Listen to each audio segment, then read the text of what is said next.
Je voudrais aujourd'hui rappeler les 5 règles pour être en bonne santé, telles que les a énoncées le docteur Pierre-Noël Delatte, médecin acupuncteur, qui a créé la PBA, psycho-bio-acupressure, et qui énonce ces 5 règles dans le livre qu'il a écrit par rapport à sa méthode.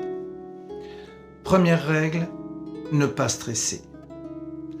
Parce que quand on stresse, notre corps va sécréter des substances biochimiques comme le cortisol, comme l'adrénaline, qui vont être utiles d'ailleurs dans des cas d'urgence, mais qui, en excès, vont devenir néfastes, toxiques pour le corps humain, avec des problèmes cardiaques, des problèmes d'hypertension, etc. Deuxième règle, ne pas ressasser. Parce que quand on ressasse, c'est rarement sa première nuit d'amour, mais c'est toujours les choses qui nous ont blessés, humiliés, qui nous ont mis en colère, qui nous font peur, qui nous font douter. Et à chaque fois, notre corps va sécréter des substances biochimiques qui vont fragiliser certains organes. On sait très bien aujourd'hui que les personnes qui sont dans le chagrin, la tristesse depuis des années, des décennies, vont fragiliser leurs poumons. On sait également que les gens qui sont dans la peur, qui ont peur de tout, de leur honte, des microbes, qui ont peur de l'avenir, etc., et que ça dure depuis X années, vont fragiliser leurs reins. On sait aussi que les émotions comme la haine, la colère, la rancœur, va fragiliser le foie. C'est pour ça, lorsque j'ai des gens qui vivent ces sentiments de haine ou de rancœur, qui sont totalement justifiés dans plusieurs cas, je leur dis toujours, on va essayer d'évacuer, d'extirper tout ça, parce que même si ces sentiments sont justifiés, je n'ai pas envie que vous reveniez me voir dans une dizaine d'années en disant « j'ai une tumeur au foie ». Troisième règle, ne pas se culpabiliser. Se dire, dans la vie, j'ai fait comme j'ai pu avec les moyens et les connaissances que j'avais. Et que sans doute, nos parents, eux aussi, ils ont fait comme ils ont pu avec moins de moyens et moins de connaissances que nous aujourd'hui. Quatrième règle, se protéger des gens négatifs.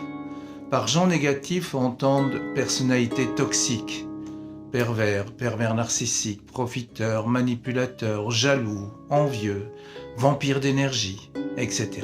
Et ces personnes-là, vous en avez dans les relations professionnelles, vous en avez également dans les relations sociales et parfois même dans la sphère familiale, voire intime.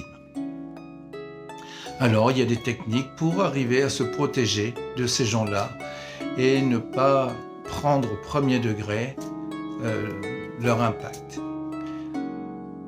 Enfin, dernière règle, la plus facile à dire et sans doute la plus difficile ou la plus longue à faire, vivre pleinement l'instant présent.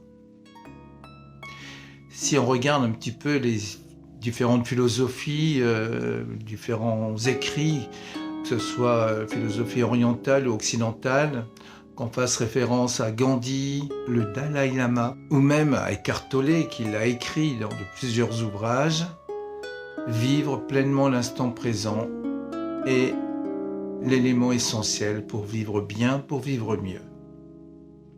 Même les Chinois le disent, avec d'autres mots certes.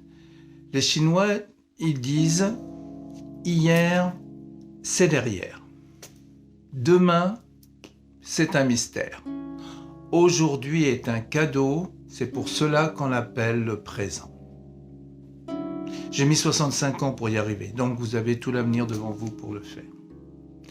Enfin, une dernière chose, n'oubliez jamais que nos pensées sont créatrices.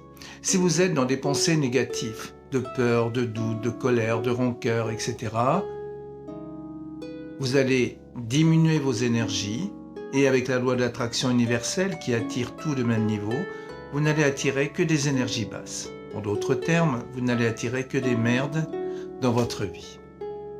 En revanche, si vous reboostez vos énergies, que vous revisitez vos objectifs, vos projets, vos rêves, et que vous vous visualisez en train de les réaliser, les concrétiser, les réussir, avec autour de vous les gens qui vous aiment et que vous aimez, qui se réjouissent, qui vous félicitent, alors vous boostez vos énergies et à partir de là, vous n'attirez que des énergies hautes. En d'autres termes, le mot impossible n'existe plus.